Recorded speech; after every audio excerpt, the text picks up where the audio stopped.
حسین اقبال سے مطالبہ کیا ہے کہ مریم نواز کو وزیر اعلیٰ سندھ جبکہ مراد علی شاہ کو وزیر اعلیٰ پنجاب بنایا جائے۔ تفصیلات اس رپورٹ میں۔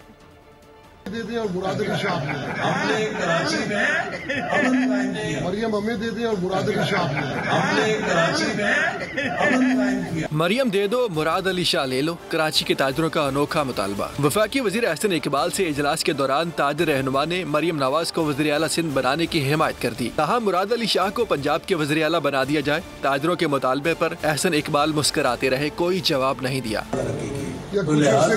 کچھ عرصے کے لیے لیکن ہم نے مریم ہمیں دے دیں اور مراد علی شاہ ہم نے کراچی میں امن قائم کیا، اس کے باوجود کہ حکومت نہیں تھی۔ تاجروں کے بیان پر سندھ حکومت بھی برا مان گئی۔ ترجمان سعدیہ جاوید نے رد عمل میں کہا، مخصوص ٹولہ سازش کے تحت سندھ کے مینڈیٹ کی توہین کر رہا ہے، جمہوریت شطرنج نہیں۔ مراد علی شاہ اس صوبے کے منتخب وزیر اعلیٰ ہیں۔ تاجر برادری مختلف فورمز پر جا کے سندھ کے عوام کے مینڈیٹ کی توہین کر رہے ہیں۔ سعدیہ جاوید نے عتیق میر کو چاپلوس قرار دے دیا، بولی سندھ حقیقی معنوں میں تاجر دوست صوبہ ہے۔ سندھ صوبہ تاجر دوست صوبہ ہے۔ کسی خوش آمدی سے رٹا لگائی ہوئی بات سے زمینی حقائق تبدیل نہیں ہوتے۔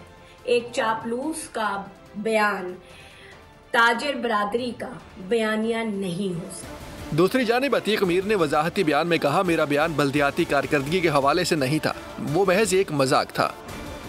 مریم نواز کے حوالے سے میں نے یہ بات محض مذاق میں کہی تھی کہ مریم سندھ کو دے دیں اور مراد علی شاہ پنجاب کو دے دیں۔ یہ قطعی طور پہ کسی بلدیاتی کارکردگی کے حوالے سے نہیں کہی۔ مریم ہمیں دے دیں اور مراد علی شاہ ہم نے کراچی میں امن قائم کیا۔ مریم ہمیں دے دیں اور مراد علی شاہ ہم نے کراچی میں امن قائم